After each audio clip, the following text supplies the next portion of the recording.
நான் கதாநாயகியாக நடிக்க தயார், ரோபோ நீங்கள் ஹீரோவாக நடிக்க தயாரா என்று என்னிடம் கேட்டார்கள். பார்ப்பதற்கு ஆடியன்ஸ் தயாரா என்று ஒரு கோரிக்கை கேட்டவுடனே தேனப்பண்ணன் சொன்னார், நான் அந்த படத்தில் வில்லனாக நடிக்க தயார். உன் வீட்டு ஃபங்க்ஷனுக்கு உன்னை இன்வைட் பண்ணணுமா அப்படின்னாரு.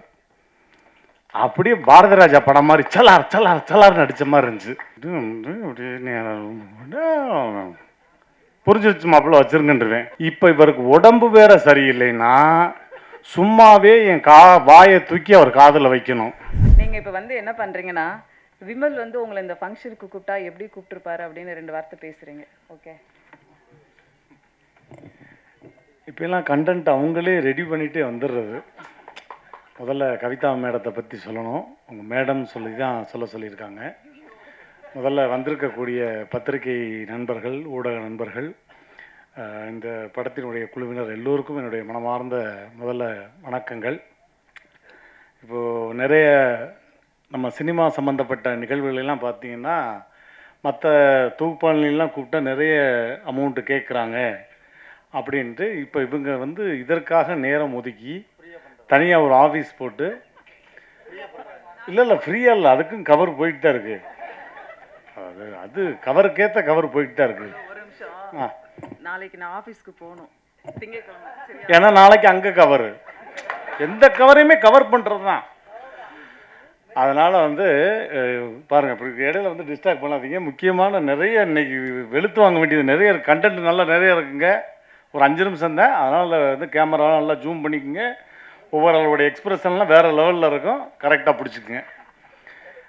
கவிதா மேடம் வந்து இதுக்காக தனியாக ஆஃபீஸ் போட்டு முதல்ல வந்து அந்த தொகுப்பாளனினா ஒரு விழாவை எடுத்து பேசுகிறது எப்படின்னு, ஒவ்வொருத்தரையும் வந்து மேடையில் கூப்பிட்றது எப்படின்னு அவ்வளவு அழகாக தெளிவாக அதை எழுதிட்டு வர்றாங்கல்ல, அதுக்கே ஒரு பெரிய கைத்தட்டல் கவிதா மேடத்துக்கு. இப்போ தேனப்பண்ணன் சொன்ன மாதிரி இப்போ அங்கே உட்காந்து பேசிகிட்டு இருக்கும்போது என்கிட்ட அவங்க சொன்ன ஒரு வார்த்தை, இப்போ அவங்க இல்லை மேடம் இருங்க, நீங்கள் ப்ளீஸ் கண்ட்ரோல் பண்ணாங்க மேடம், சொல்லிடுறேன் மேடம். எவ்வளோ நாள் வந்து நான் மேடையிலே இருக்குது, என்னை கூடிய சீக்கிரம் வெள்ளித்திரையில் பார்க்கணும், நான் கதாநாயகியாக நடிக்க தயார், ரோபோ நீங்கள் ஹீரோவாக நடிக்க தயாரா என்று என்னிடம் கேட்டார்கள். அதை நான் சொன்னேன், நான் கண்டிப்பாக நடிக்கிறேன், பார்ப்பதற்கு ஆடியன்ஸ் தயாரா என்று ஒரு கோரிக்கை. அதை கேட்டவுடனே தேனப்பண்ணன் சொன்னார், நான் அந்த படத்தில் வில்லனாக நடிக்க தயார்.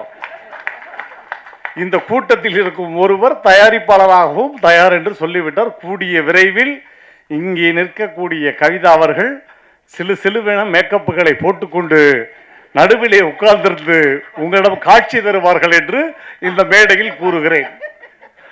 இந்த செய்தியில் தலைப்பு செய்தியா வரணும். படுத்துளை தலைப்பே வந்து கவிதா. ஏன்னா இப்போ அவங்க வந்து சாலிகிராமத்தில் ஏன் கவிதா ஸ்ட்ரீட்னு வைக்கல, கவிதா ஏர்போர்ட்னு வைக்கலாமே, அந்த ரேஞ்சில் தான் இருக்காங்க. அதனால் தமிழக அரசுக்கு ஒரு கோரிக்கை, அவங்க இதெல்லாம் கேட்டிருக்காங்க, அதெல்லாம் நீங்கள் பார்த்து நீங்கள் என்னன்னு பரிசீலனை பண்ணுங்க. கருகரு கவிதா டைட்டில் சொல்லிட்டார், கருகரு கவிதா.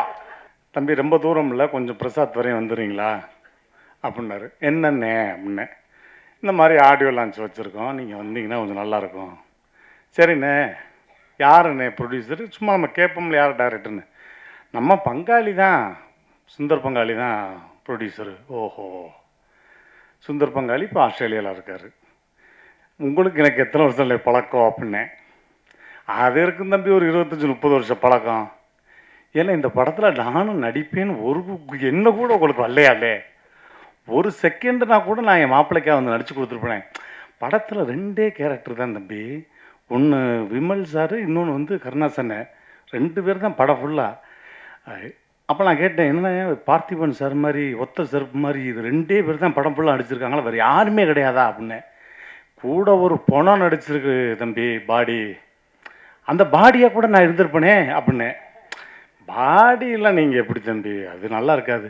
ஆனால் பாடியிலேயே நான் பல லாங்குவேஜ் காட்டுவேனே, அதுதானே பாடி லாங்குவேஜ்.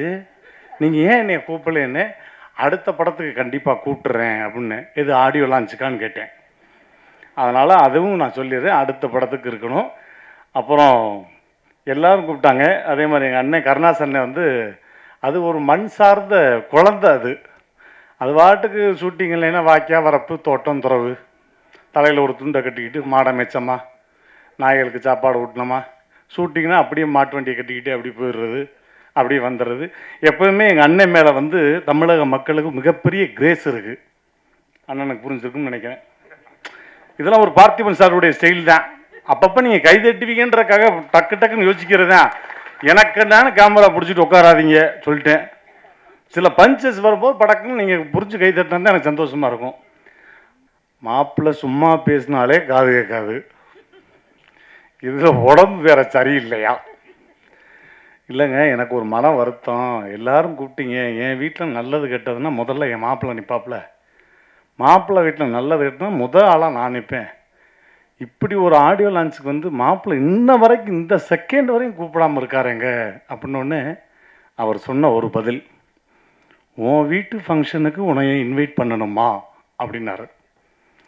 அப்படியே பாரதி ராஜா படம் மாதிரி சலார் சலார் சலார் நடித்த மாதிரி இருந்துச்சு.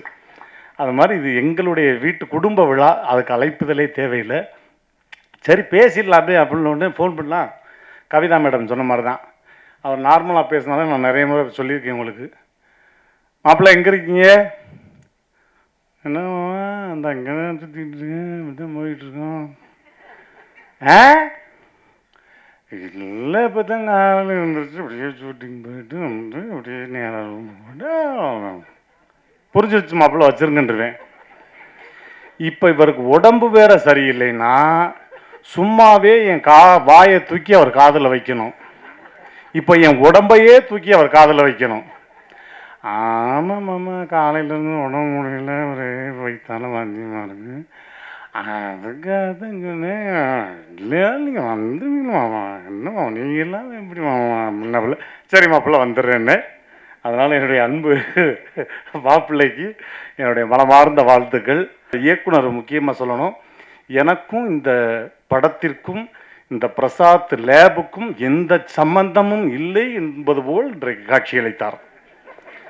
நானும் வலை வீசி தேடினேன் இந்த படத்தினுடைய இயக்குனர் யார். ஏன்னா ஒரு படம் எடுத்த டைரக்டர்னா என்ன பண்ணுவானுங்கன்னு எனக்கு தெரியும். வளர்ந்த இயக்குனர்கள் எப்படி வந்து அனுசரித்து போவாங்கன்னு தெரியும். ஆனால் அதுக்கு நடுவில் இப்படியும் ஒரு இயக்குனர், அவர் சொன்ன மாதிரி அவர்கிட்ட குருவாக இருக்கார், அவர் ஸ்டூடெண்ட்டுன்றப்ப எப்படி இருக்கும், விஷயமுள்ள ஆள் தான். எனக்கு இதுக்கும் எந்த சம்பந்தம் இல்லாமல் அப்படி ஓரத்தில் நிற்கிறார். ஒரு தடவை எந்திரிச்சிருக்கேன், அவங்களுக்கே கன்ஃபியூஸ் யார் டைரக்டர்னு. ஸோ அவருக்கும் போகும் இடம் வெகு தூரம் இல்லை. இன்னும் நிறைய படங்கள் எடுத்துக்கிட்டே இருக்கணும். மாப்பிள்ளை எல்லாரோடையும் சேர்ந்து நீங்கள் ஒர்க் பண்ணிக்கிட்டே இருக்கணும். மியூசிக் டைரக்டர் இன்றைக்கி விழாநாயகன், அவருக்கு 4வது படம். 4வது படம் இல்லை, 40 படம் பண்ணணும். அப்பப்போ மாப்பிள்ளை நானும் கொஞ்சம் கொஞ்சம் நடிப்பேன். மாப்பிள்ளை மன்னர் வகையராக்க போகிறோம். நானும் என் மாப்பிள்ளை இன்னும் ஒன்று சேராமல் இருக்கும். இப்போ அடுத்து எழில் சார் படத்தில் ஒன்று சேர போகிறோம். அதுக்கப்புறம் கலகலப்பில் என்னன்றது தெரியல, எப்படின்னு பார்ப்போம். மாப்பிள்ளை இதெல்லாம் அப்பப்போ போட்டுக்கிறது தான். அது காற்று வாக்கில் அங்கிட்டு போயிடுச்சு, அப்படி போன் கால் வந்துடும், அப்புறம் ஒன்று சேர்ந்துக்குருவோம். அந்த மாதிரி இந்த விழாவை சிறப்பிக்க வந்த அனைவருக்கும் உங்களுடைய மனமார்ந்த நன்றி.